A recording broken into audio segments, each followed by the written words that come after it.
दोस्तों, कार्तिक माह की शुक्ल पक्ष की एकादशी को देवोत्थानी एकादशी यानी देव उठनी एकादशी कहा जाता है। इसी दिन देवशयनी एकादशी पर निद्रा में गए भगवान विष्णु फिर से जाग जाते हैं। इसी दिन तुलसी विवाह का भी विधान है। दोस्तों, तुलसी विवाह की कहानी, जिसमें जलंधर राक्षस, उनकी पत्नी वृंदा और वृंदा से भगवान विष्णु का छल, जिसकी वजह से भगवान शिव राक्षस जलंधर का वध कर पाए, फिर वृंदा का सती होना, फिर उनकी चिता की राख पर तुलसी के पौधे का उत्पन्न होना, इस बारे में तो ज्यादातर लोगों को पता है। लेकिन आज हम तुलसी के पौधे का एक ऐसा कनेक्शन बताने जा रहे हैं जिससे आपको सनातन संस्कृति की असीमता और उसके व्यापक प्रभाव के बारे में पता चलेगा। तो देखते रहिए द कर्मा। दोस्तों, तुलसी के पौधे का हिंदू धर्म के साथ साथ ईसाई धर्म के प्रवर्तक ईसा मसीह से भी बहुत ही नजदीकी संबंध है। इसीलिए जिस तरह तुलसी के पौधे को हिंदू धर्म में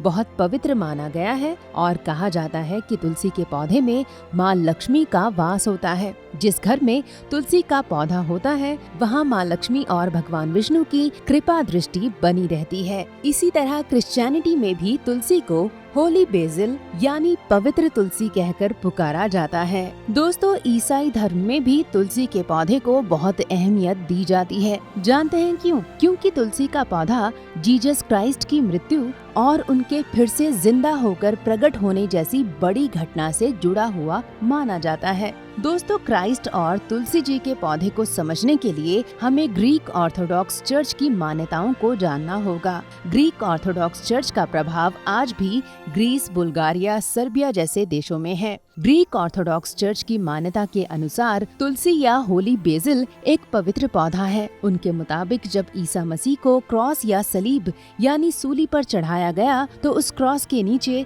मरियम के आंसू और ईसा मसीह का खून गिरा था। जिस स्थान पर मरियम के आंसू और जीसस के खून की बूंदें गिरी थी, वहीं पर तुलसी, जिसे होली बेसिल कहा जाता है, के पौधे उगे थे। इसके अलावा ये भी मान्यता है कि जिस गुफा में यीशु को क्रॉस से उतार कर रखा गया था, वहाँ तुलसी के पौधे का बागीचा था। एक मान्यता के अनुसार तुलसी के पौधों से ही ईसा मसीह का इलाज किया गया था और वे फिर से स्वस्थ होकर ईस्टर के दिन प्रकट हुए थे। ईसा ने इसके बाद गलील में जाकर अपने भक्तों को दर्शन भी दिए। यूहन्ना के शुभ समाचार के मुताबिक गुफा में ही यीशु ने मरियम को दर्शन दिया था। ग्रीक ऑर्थोडॉक्स चर्च के मुताबिक जब किंग कॉन्टिस्टेन पॉल की माता हेलेना यरूशलेम की तीर्थ यात्रा पर आई थी, तब उन्होंने उस पवित्र गुफा की खोज की थी जिसमें यीशु रखे गए थे और साथ ही साथ उस स्थान की भी खोज कर ली जहां यीशु को क्रॉस पर लटकाया गया था।